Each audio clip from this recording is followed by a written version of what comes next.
What up, what up, what up? Welcome into another edition of Green with Envy. As always, this is your boy Will Weir checking in. How you doing? How you living?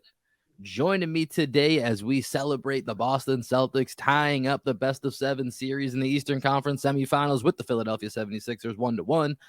It's my podcasting cousin from across the pond, the leader of the Taylor gang, the one and only Adam Taylor. What's going on, baby? What is it you say? El Fuego.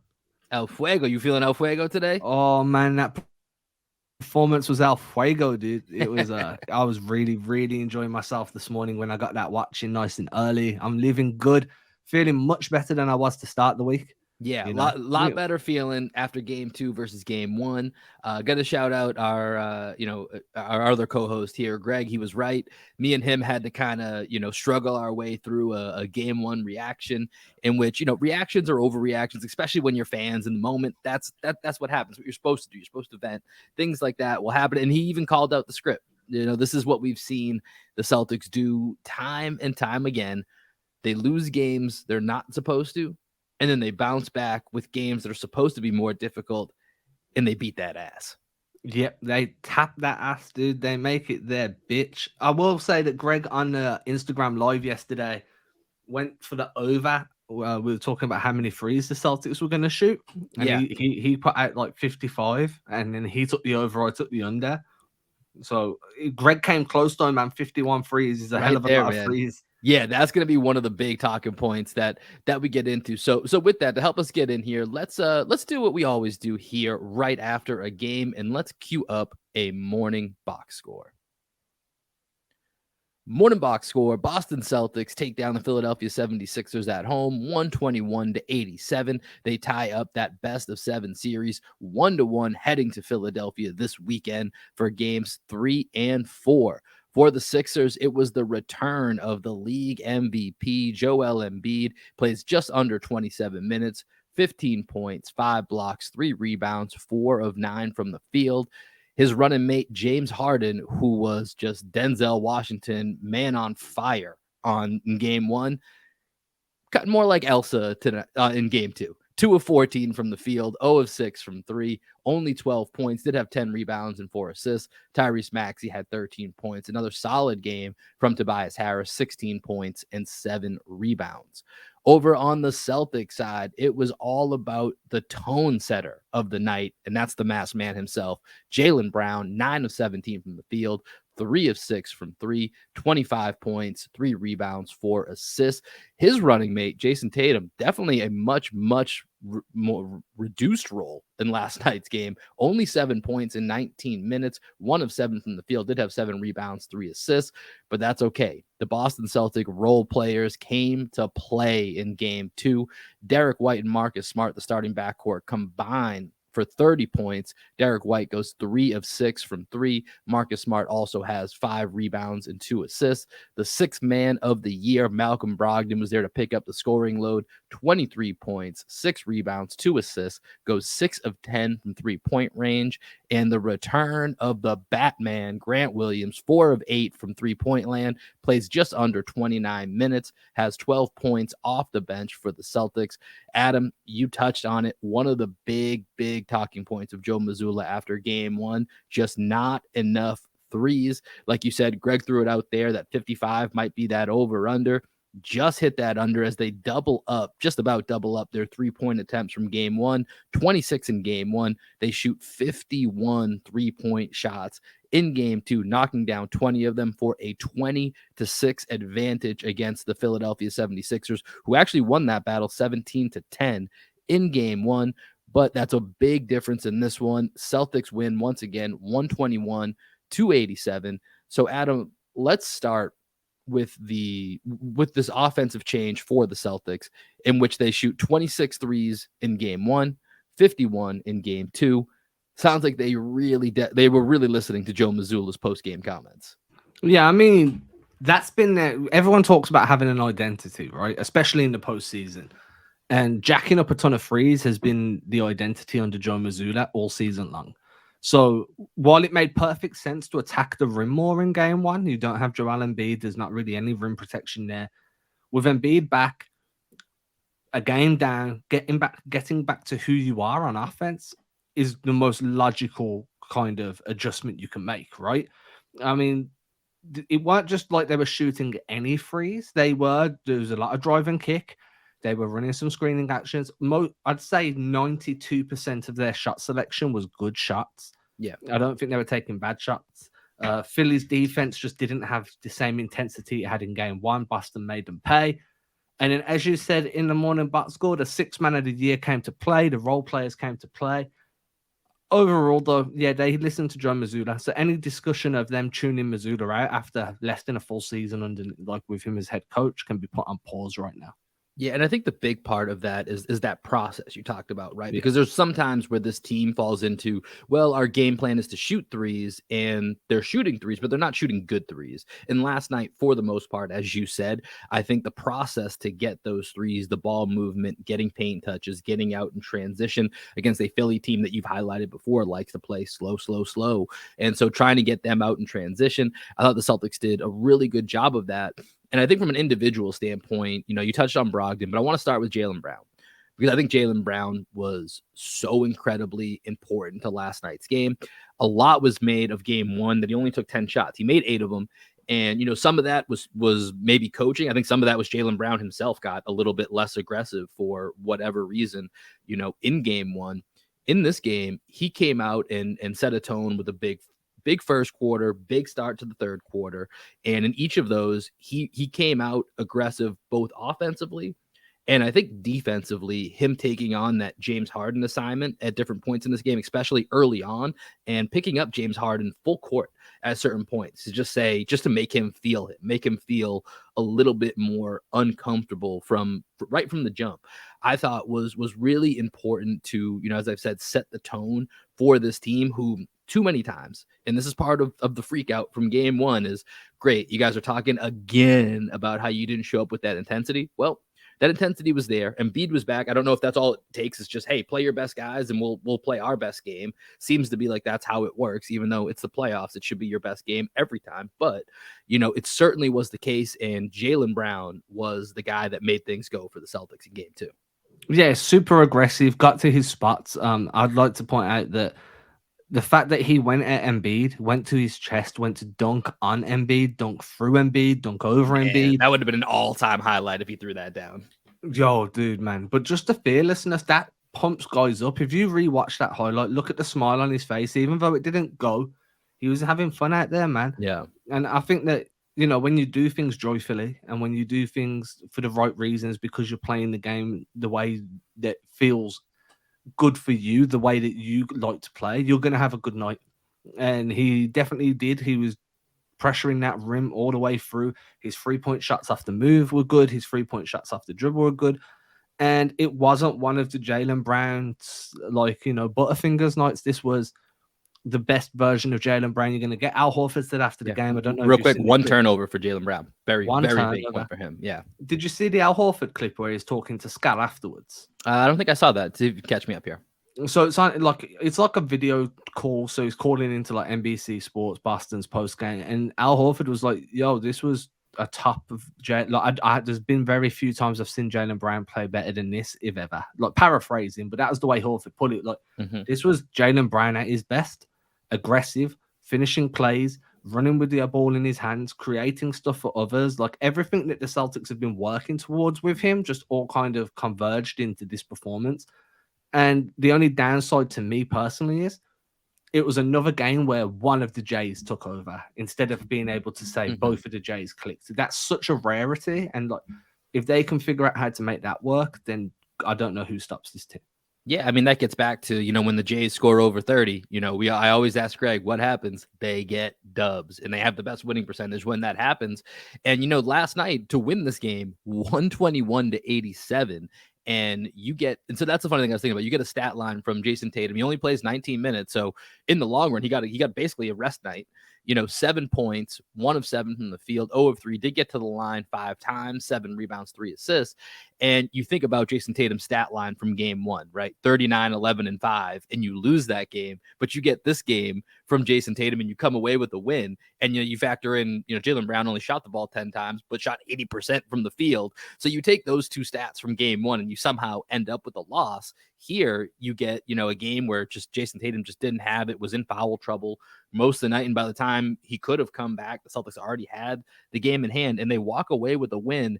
It's, I think while obviously ideally you'd like both the Jays going, I think this once again speaks to versatility is king, right? Having different options. And that's where I think this game, where you can have such a resounding victory when the Sixers get, their guy, their MVP back, and you can come out and have this type of night. Once again, this is what leads to the frustrations of game 1, because these are the peaks.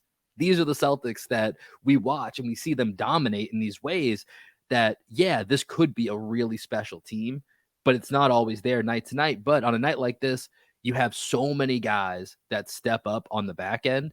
And I think from here, I want to transition to the starting backcourt of the Celtics.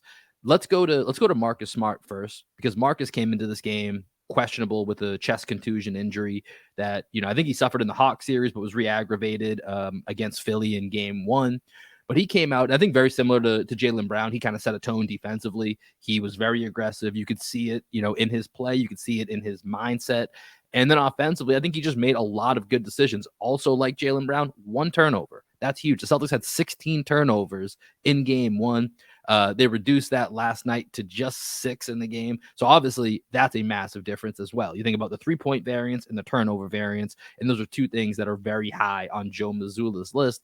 And so for Marcus last night, I thought this was a great Marcus game all the way through. I think he had moments in game 1 in which he was really good, but I thought this one from start to finish, Marcus Smart was one of the best players for the Celtics on the court last night. Marcus Smart threw down a reverse alley-oop off a baseline. Yeah, that was fire. Marcus Smart threw down a reverse alley-oop off a baseline drive. I've had to repeat it because I couldn't believe it. Do you know how many times I've rewatched that play? Like, I don't care what else happened in the game. Marcus Smart threw down a reverse alley-oop off a baseline drive. Defense, it was great. The pickup points were really solid. Aggression was good. It was controlled aggression. When he dove for a ball, it was actually trying to get the ball rather than be the hero, like we discussed previously. 3-point shooting was good. I thought that his shot selection, his willingness to get off the ball was really good. And Marcus Smart threw down a reverse alley-oop off a baseline drive. Like, shit, the dude just had a good night. It was one of the better Marcus Smart games in recent weeks. Yeah, that's one of those Marcus Smart games that you want to bottle up and, and say, hey, this is what we need from you. This is what we need. And he had a great game 6 against Atlanta too. Yeah. And I thought in game 1 he had 6 turnovers, but which obviously is just far too many to have. But I did think in that fourth quarter and at different points in that game, he was one of the better Celtic options in game 1. So this is a pretty solid 3-game stretch from Marcus Smart that we're getting right now. That feels a lot more in line with the Marcus Smart that we got last season at different points when he was playing maybe some of the best basketball we've ever seen him play. And then you look at his backcourt mate, Derek White. Derek White has been in a little bit of funk this postseason. Last night, you could see it at the end of the second quarter. He hits that 3 off a feed from Al Horford in the corner, and you see him almost raise his hands as like, my God, finally. And then from there, he steamrolled that into a beautiful third quarter in which the Celtics really put this game away and put it out of reach. So that the fourth quarter was basically a scrimmage between the ends of each of the benches for the 2 teams. And so Derek White refinding his shot last night, going 3 of 6 from 3, 5 of 9 from the field, chipping in with 15 points. That is so big for this team moving forward, because he, along with, Al Horford, who's still struggling, had really been struggling to find their shots. And, that's a big part of what makes this team so lethal, is having all of these options. So Derek White seemingly refinding his mojo is another big part of last night. Yeah, I mean, look, he played that well. Doc Rivers shouted him out after the game. I don't know if you saw that one, where his exact words were, because I've got the quote in front of me. White, and is the fact that Rivers, I don't know if he scored a lot, but White was huge for them. He was the team, the effort, keeping the ball alive, making the plays. with Derek White, it's never about how many points he puts on the board, right? It's very similar to what we used to discuss with Marcus Smart. There's so many intangibles to his game, his movement, how his movement opens up opportunities for others, the willingness to be on the ball, the willingness to be off the ball. But the Derek White we've seen in recent weeks has been a 15 to 25 point a night guy. He's a swing factor for you. It's not just that either. It's the fact that at his best, he's giving you 18 and 6 in points and assists. And that is a huge boost off the bench, or it's a huge boost as your two guard if you're playing a little bit smaller with Smart and White. You feel it now when he doesn't have a good game. It's a lot harder for the Celtics offense to flow the way it does when he's at his best. So to see him kind of lift that lid off the basket, start to get back to the level that we saw in games 1 and 2 against Atlanta, and to close out the regular season, that's going to be huge for the Celtics going through the rest of this series. It's not going to be easy. There's going to be another drop game, I'd assume. Derek White is going to be a huge factor there. Playing him alongside Marcus Smart just makes so much sense. He's such a smart and heady ball player. Mm-hmm. He's a hooper's hooper. Yeah. And, and I don't like saying it like that. He just makes winning plays, right? He's the guy that not every time you're going to be like, man, that's the guy that I got to play with because he's just going to get buckets and we're going to win games. He's the guy that's just always on the court. Every time you go to 24-hour fitness or LA Fitness, wherever you're hooping, and it's just kind of random pickup teams, that guy's just, his team always stays on the court. You're not, and sometimes you can't always put your finger on it, but you know that guy is making major contributions, sometimes in ways you can see, sometimes in other ways that are a little bit less visible. Yeah, and you need guys like that. You need Brad Stevens refers to them as connectors. And the Celtics have a few of them. And when they all connect everything together, we get a performance like this. Now, obviously, as you said, in the third quarter, the Celtics kind of just went supernova, and everything converged together. But that's a process, and that's a product of having your connecting players playing at a high level. And when we get around to talking about the bigs, I've got some thoughts on Horford too. But yeah, let's actually pause right there. Let's take a quick break here, Adam, and then let's go to the bigs on the bench, because I think that's the next part that we need to go to.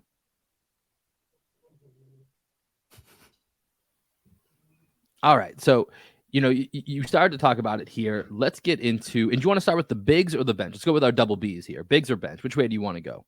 I think we start with the bigs. They were starters in the game, so now they should be starters in our discussion. Take us away, Adam. So I'm just going to focus on Al Horford and the intangibles that he brought to the game, the impact that he made that didn't show up in the traditional box score. Yeah, he shot like shit. Well, none of us are going to argue that, but his remit is to fire away threes, and in the end of the day, volume creates as much gravity as makes. Maybe not as much, but it's quite a similar amount. But it was real quick on that point, Adam.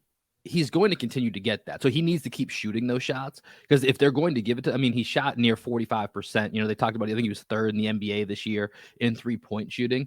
And we've seen Al be so massive in both stints that he's been with the Celtics in playoff games that, number one, I have the confidence that he's going to keep shooting it because he needs to. And number two, I have the confidence that he's going to find his shot at some point. So if Philly wants to play with that fire, I am very happy to have Al Horford keep firing away from three. Yeah, just let him go, because there's going to be a game where the lid comes off for him like it came off for Derek White, and then boom, exactly, you're back in business. But for me, it was the hustle stats. I'm just pulling them up now. So along with the 2 blocks that he had, which, fair enough, is Al Horford. He's going to get a couple of blocks in the game. For all the talk, and I've been vocal about this too, of that losing half a step, if I wanted to sound American, he's definitely still kept his ability to play angles, his recovery. It's all about his change of direction that's a little bit slower now, rather than his ability to close out in straight lines. But then we look at, as everybody else likes to call them, the hustle stats. And it's who worked their ass off, right? So when you look, Al Horford had 3 deflections. Now, for anyone that doesn't really rate deflections, to me, deflections are just as important as steals. Yeah. Your hand got on the ball. It's just that the ball bounced off.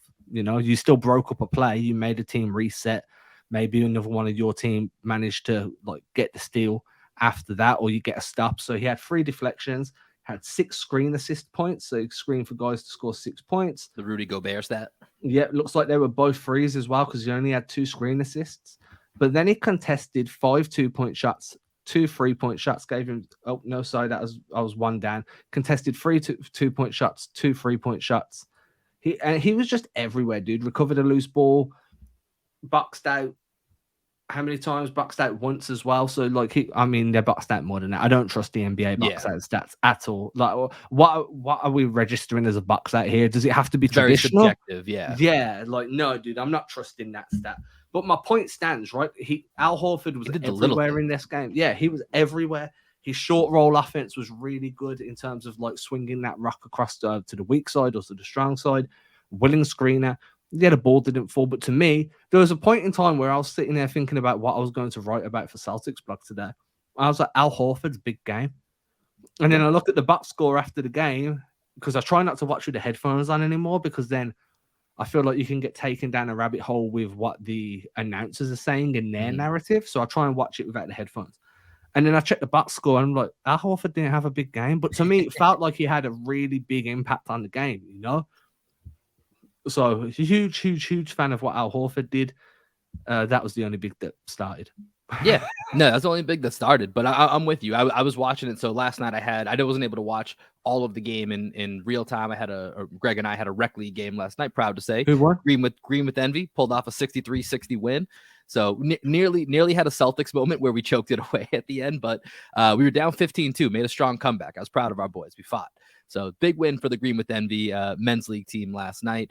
But as I was watching the game as well, I mean, it did stand. I mean, it stands out, right? When he wasn't hitting this three, but if you just remove that one aspect, Al Horford left an imprint on this game. I think you're totally right. I think it's basically it's very similar to what we just talked about with Derek White, where there's nights that he may only have 5 points, 4 rebounds, 3 assists, but you're like, man, that his imprint was all over that game. And I think Al Horford is the big version of that. And he's been that type of guy since he's been in Boston the first time, and certainly since he's come back.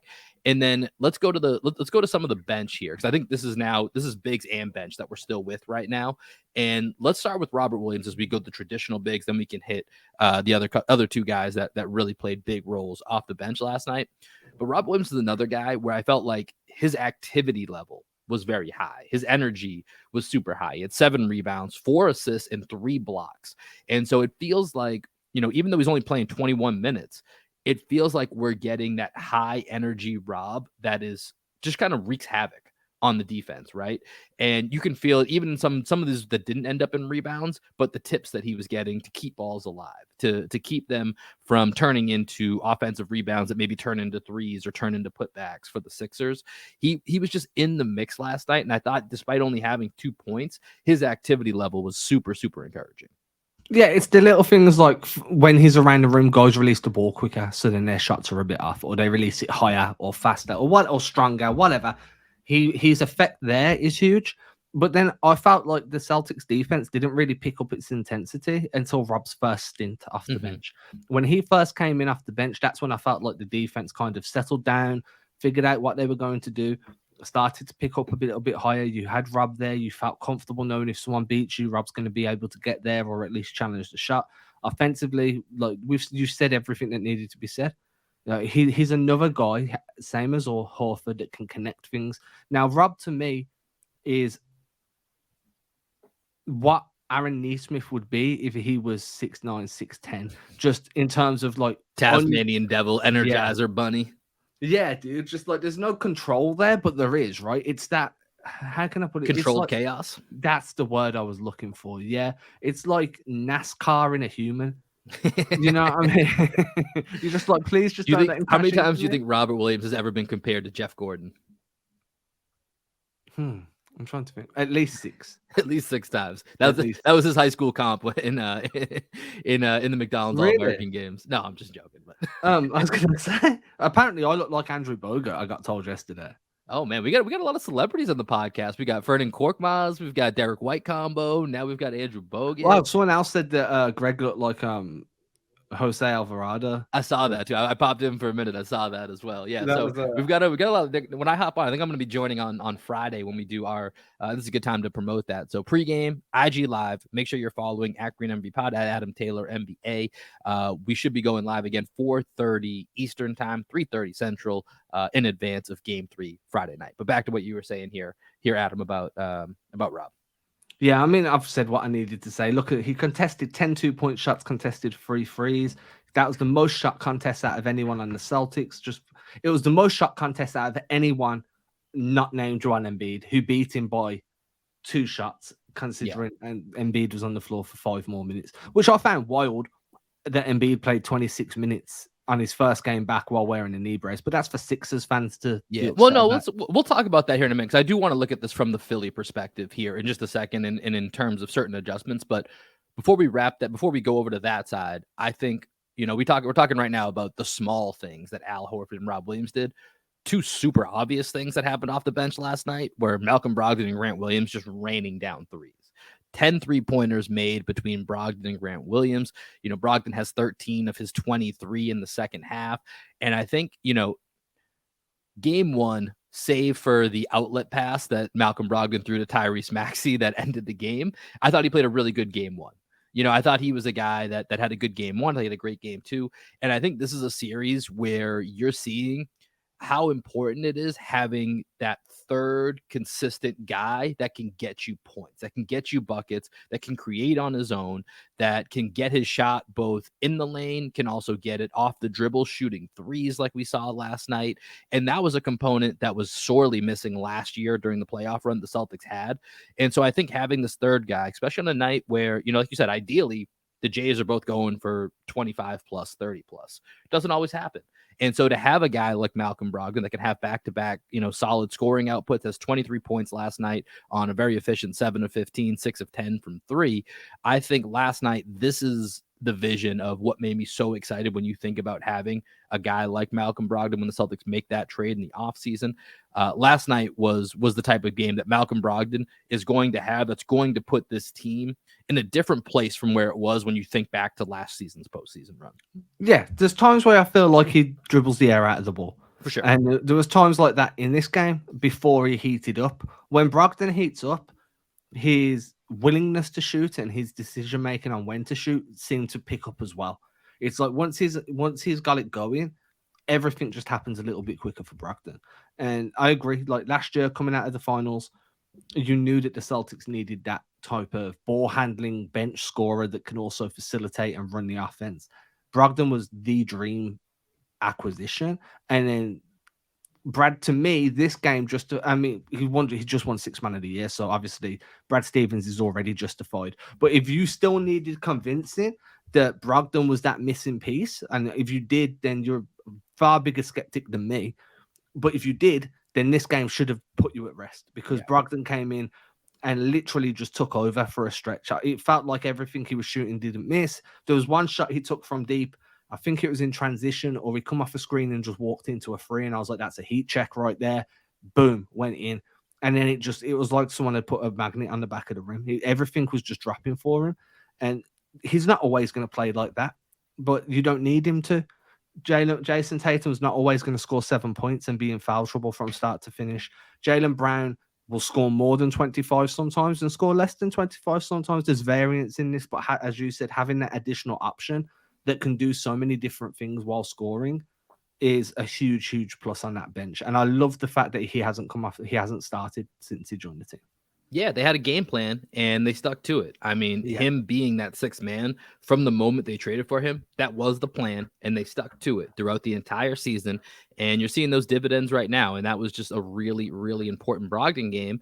And I think the other guy on the bench that we got to talk to, who, you were very vocal about not being with Missoula's decision to not play Grant Williams in the Atlanta series, knowing that, hey, whatever other opponents that we play, at least in the Eastern Conference, who knows, we'll make it out of the West, but even some of those teams, Grant Williams is going to be a very important member of this team. He's going to be a very important part of the rotation. And so taking him out of that Atlanta series, save for, I think it was game 3 that he played like 18, 20 minutes, save for that. And then and also in the clincher, he played a substantial amount. He just didn't really see the court. And, now, especially when the Sixers bring back a guy like Embiid, which, by the way, I feel like we need to be on Embiid watch. At some point, he's going to take a swing at Grant Williams. Grant Williams is such a nuisance to Embiid. I cannot wait till Embiid has just had enough and goes after Grant Williams, because I see that happening down the line here, game 4, game 5. It's going to come to a head, but this is what Grant's here for, right? That defense that he can play on a guy, which, by the way, I think Reggie Miller called Grant Williams 6'3", 6'4". Have some respect. Grant Williams is at least, I believe, 6'6", 6'7". 6'3", 6'4" was a bit of a stretch from Reggie Miller when he said that. That's my height. That's what I'm saying. I was like, all right, Reggie, like I get you're trying to amplify the disparity here between Embiid, who's 7'2", and Grant 6'6", 6'7", but 6'3", 6'4". Come on, man, give him a little bit of respect. And Grant came out, played a really great game, had that awesome hustle play in I think it was the first quarter that set up a Marcus Smart three, and this is the Grant that the Celtics need, especially in these series. And so for him to be able to play just under 29 minutes, score 12 points, knock down those 4 of 8, have 4 rebounds, 4 assists, this is, so far in the postseason, definitely his definitive best game so far. Yeah, and it's not like it's a lot to choose from. I like the fact that Mazzulla yesterday, when he was asked what adjustments he needs to make, the first thing he said was play Grant Williams more minutes. Like, yeah, duh. Like, look on Twitter, dude. There's a few of us saying that. But jokes aside, like, obviously, I do believe, obviously, I don't think we know more than Joe Mazzulla's at the top of his field. None of us are. So, we respect what Joe does. But Grant Williams not playing much in the first game was really confusing to me. And now he plays in this game and plays really well. And then I'm kind of like, I feel vindicated because a lot of people pushed back when I was saying Grant should be getting minutes. He was the Grant Williams that we saw last postseason, but with a little bit more in his offensive bag. You know what I mean? With the assists, with being able to run some DHO actions and so forth. I was concerned when he first started shooting threes because I was like, the dude hasn't played enough. Maybe he's out of rhythm. Is he going to shoot himself out of the game? Blah, blah, blah. But no, he kind of settled down. I think he missed his first 3. He might have missed his first 2. Settled into the game and then just became that corner office dude. And Grant in his corner office is the office that you want, dude. That's where the paycheck comes, in that corner office. I hope he gets run for the rest of the series. No, he will. I mean, this is the prime matchup. This and what we thought would be, the Bucks potentially down the road. These are 2 matchups that I think we all identified as these are Grant Williams series. These are series in which Grant Williams is going to have to play, going to have to be a major factor offensively, meaning he has to knock down those shots. And then defensively, he's going to be tasked with being the backup options for Joel Embiid and what would have been Giannis, but still would be useful in, if the Celtics are to advance here in going up against, Julius Randle, going up against Mitchell Robinson, going up against Bam Adebayo. Those are all still guys in which Grant is going to have to play a role. And so you see how important he is, in which, you look at the big men last night, and obviously the fourth quarter didn't really matter. So that sways some of the minutes, but, Al Horford plays just under 24 minutes. Rob Williams plays just under 22. Grant leads the way, playing just under 29. So, it shows the importance of Grant Williams in the series. But Adam, let's take our final break here. And then when we come back, I want to flip this over to the Philadelphia side for a little bit. And then we'll look ahead at the 2 games coming up this weekend.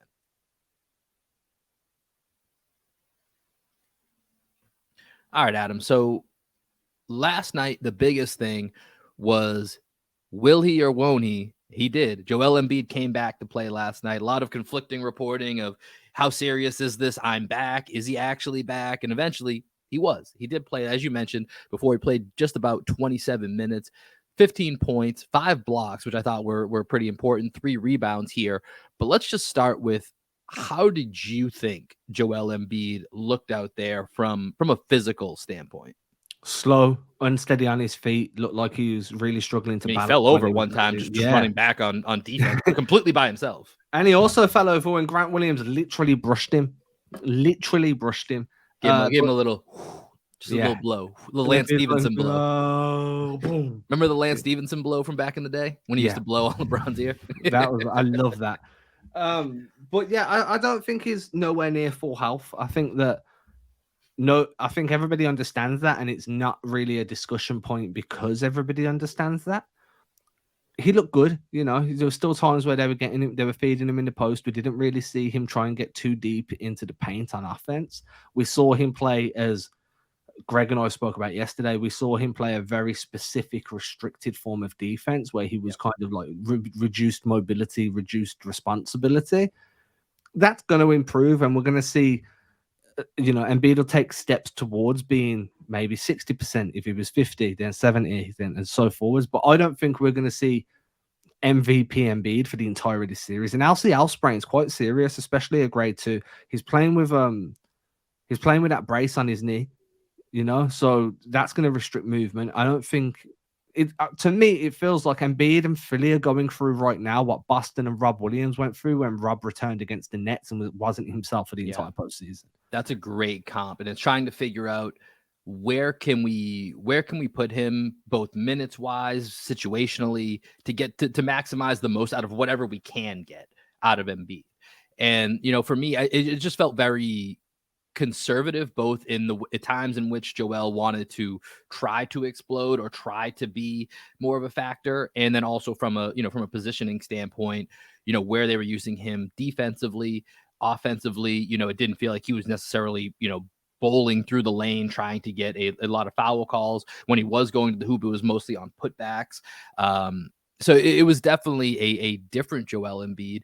And something that I'm curious if this stood out to you is that aside from this aspect of Joel's playing, so now we're locked in, which is, that's an annoying thing that the Celtics just do. It's we know it every time when we see the star players out that every fan kind of rolls their eyes, but they did come up and lock in. And the one thing that I did notice though, from a tactician, I guess, standpoint, is it felt like Embiid being out there actually allowed the Celtics to play more of the defense that they wanted to play, because they know so much of Philly's offense is going to be focused on Embiid setting screens, running that pick and roll, and then everything else becomes semi-predictable as to what's going to happen. And you see the Celtics be able to really, the defense that flipped the switch last year was having, whether it's, if Grant Williams is in, he's guarding Embiid and Al's guarding PJ Tucker in that rover role, or if Al's guarding Embiid, Rob is on PJ Tucker in that rover role. And something that drove me nuts in game one was just how much attention, how many times we didn't leave PJ Tucker alone to go help, whether that's blitzing off of the screens. And in this case, since he wasn't setting as many screens with Embiid out there, he's just off in the corner, but the Celtics were much more willing to help off of him and just let him sit there. For some reason with the screen, they weren't. But I think this allowed the Celtics to play a lot more traditionally the defense that they've grown to have as part of their staple. Yeah, and I mean, knowing that Embiid's not going to roll to the rim with force because of the knee is a huge help as well, right? Because you don't have to sag off as much to like allow to pick up that roll, because it's not going to happen. And if it does, it's going to be a short roll. I doubt. Like, I came into this not expecting to see Embiid kind of come off a screen and then roll and take up a post position, spin off a guy and dunk. I weren't expecting to see that at all. That helps because now your defense can be a bit more rigid on the perimeter. You don't, and as you said, there's not as much concern when you're switching off or you're blitzing off of PJ Tucker. And also, I just think that Harden's role on the team drastically changes when Embiid is there. He's a connector now. Your job is to facilitate and take the shots that you're given, not hunt out the shots that you want. And Harden slides into that role and struggles. Yeah. And I think that is a product of not being able to kind of feed off of Embiid, because Embiid can't feed off of anything at the moment. He's just out there because you can't teach size. Embiid's going to be impactful whether he's at 50% or 100. It's just the level of impact changes.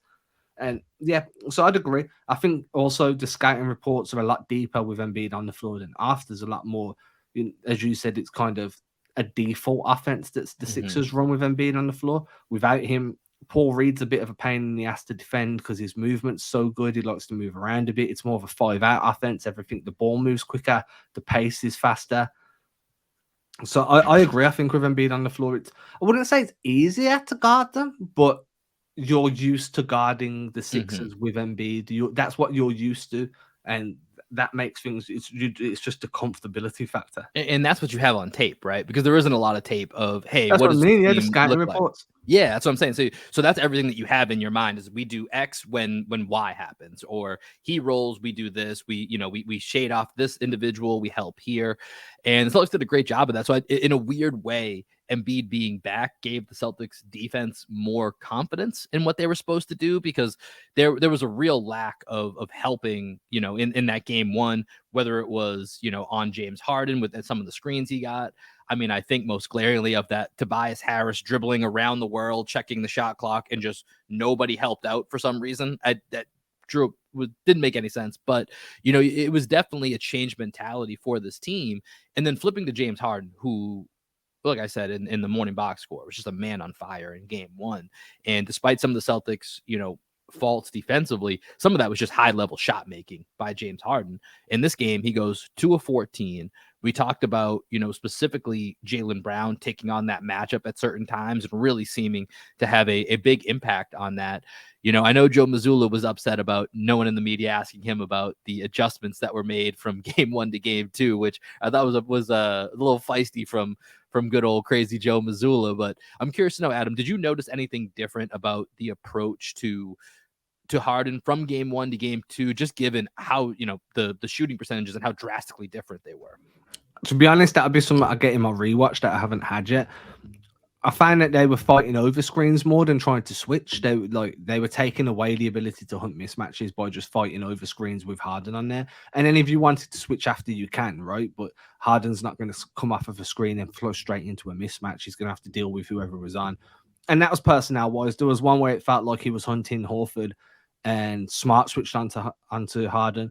Then Harden come off another screen, and then boom, now you got Derek White on you. And it was just that three-headed monster, right? Mm-hmm. If you don't have one of them, you got Malcolm Brogdon and so forth. But for me, it was more just playing the passing lanes. Like, Harden got 4 assists. Every time he tried to pass the ball, there was somebody playing that passing lane. And now you're forcing him into making shots. And what happened in game 1 was, and this was the biggest adjustment, the Celtics took away the drag offense. They took away Philly's transition offense, and a lot of Harden's points came from drag screens in game 1. So being able to slow them down in transition, make them play a more half-court based game, you're taking away a lot of Harden's ability to try and actually score the ball, because he's best when he's coming down the floor, a screen set, and he can walk into space and take a free that way. He kind of likes to walk into them a bit. He didn't really have that. The Celtics did a good job of picking guys up higher up on the floor. If there was a screen, there'd be somebody else high up on the floor that could pick him up. Those are probably my 2 biggest changes. Philly just didn't run the same offense that they ran in game 1. There wasn't much drag actions, which is a screen in transition. There wasn't much of that, and that really hurt Harden's ability to be the Harden that we saw from game 1. And I wrote this, man, like, the thing with Harden is he is capable of games like that from game 1, like because he was that guy. The difference is it's not sustainable for him now, because he's 33. He's drank God knows how many gallons of beer over the last 10 years. And, he's used all of his energy in Vegas doing whatever he was doing.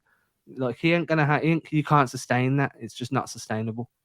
You think he's a beer guy? I feel like he's more of a tequila guy. Like, I feel like he's getting guy. Bottles in the club. He ain't getting a Heineken or I think he's the guy that's at home watching ESPN or Sports Center drinking a Corona. What? Say that again. I think he's the type of guy that when he's at home, he's just sitting on the couch. Okay. So he's the guy that, so at the club, he's getting the bottles, but on his day-to-day, he's more like, hey, what's on tonight? Yeah. Get a Corona. Possibly.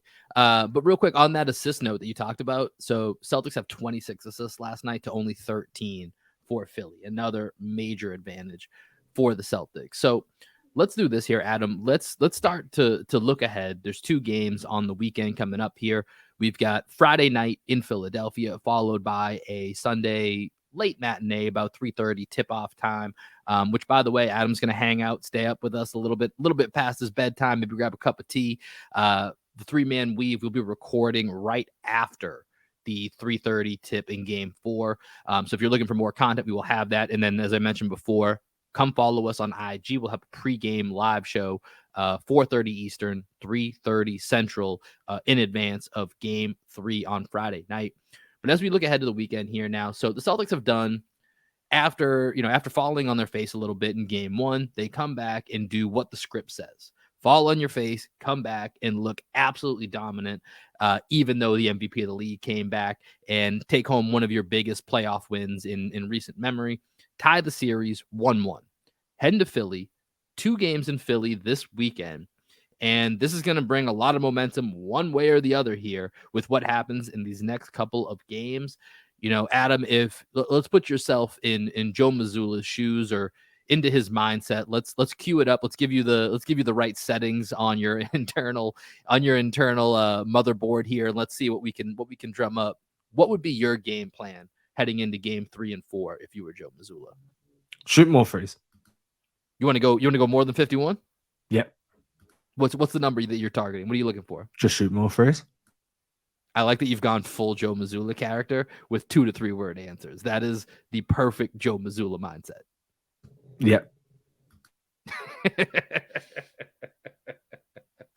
It looks like whoever programmed you spot on. Shoot more threes, Marcus Smart to take more shots. I'm Joe Mazzulla. So, Adam, while you're in this Joe Mazzulla mindset here, what were the feelings in between games 1 and 2? What was the team's vibe? Pissed, angry. Would you care to extrapolate on that? Very angry. All right, that's Joe Mazzulla, everybody. Joe Mazzulla. You do know that was actually what he said, right? When he was asked what the team was feeling.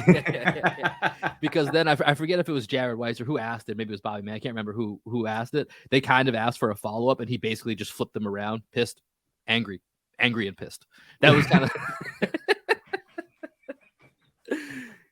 such a strange dude. I didn't know if you knew if you was gonna pick up on me trying to be Joe Mazzulla. Oh no, that's why I'm saying you did an excellent job. When I said go get into your Joe Mazzulla mindset, I think you absolutely nailed that Joe Mazzulla impersonation. But yeah, game 3, game 4 this weekend. Any predictions that as Adam Taylor? Let's go back to Adam Taylor here. Let's recalibrate. Any predictions for this upcoming weekend, games 3 and 4? I think the Celtics come out in game 3 and look to do exactly what they did in game 2. Losing at home in any series against any team in the playoffs it's kind of a kick to the nuts, right? It's a pride. It hits your pride quite hard. It's a PJ Tucker swing to the nuts. Yeah, it's a PJ Tucker headbutt to the nuts. Have you seen that forehead?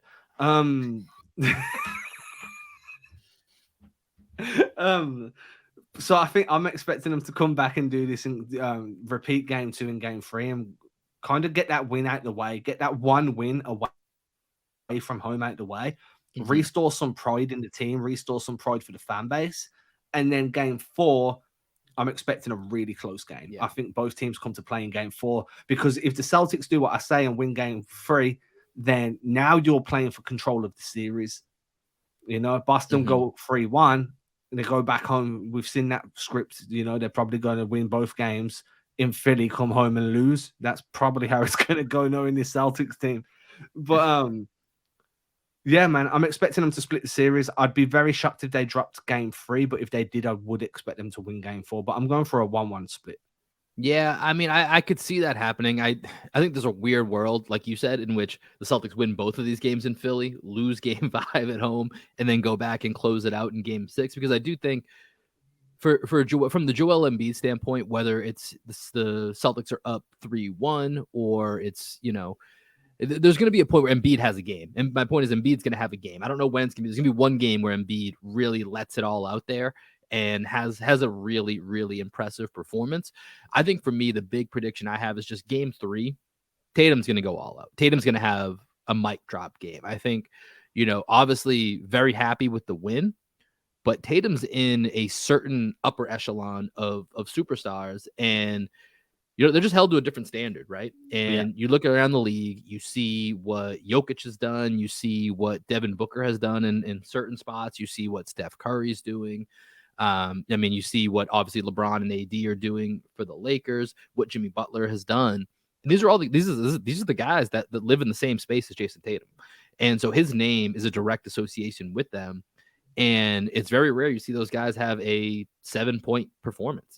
Those guys don't have single-digit performance. Peyton Pritchard does not outscore, Jason Tatum on most nights. You're not seeing, you don't see Cam Payne score more points than Devin Booker. And so, I think Jason Tatum is going to have a very loud bounce back game. And something I was talking about with Greg, after you and I criticized a little bit Jason Tatum not having, his best performance in, game 5 against Atlanta, and came back and had a 30-point, 14 rebound, 7 assist game to close it out, is that seemingly in the 40, you think back to game 6 against Milwaukee last year, does some of his best work on the road.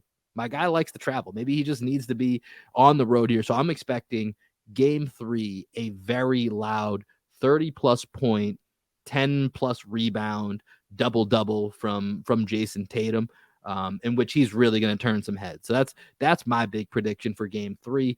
And then I think I'm like you. I don't see a world in which Philly wins both of these games. I think either the Celtics win game 3 handily and then they squeak out game 4. I'm with you. I think game 4 is the game that out of these two, I expect to be just an absolute dogfight between Yeah, these two teams. Slabanaka. Yeah, that one's going to be the one that I think will, really could determine the series, because either way, obviously somebody's going to be up 2-1 going into that game. I think that game 4 is going to be the swing game of this series. But any final thoughts here, Adam, before we wrap this episode up? Yeah, I'm gonna build on your prediction for Jason Tatum and say this will be his first 50-point night of the playoffs. All right. That's a big prediction, man. 50 points in the playoffs is hard to get.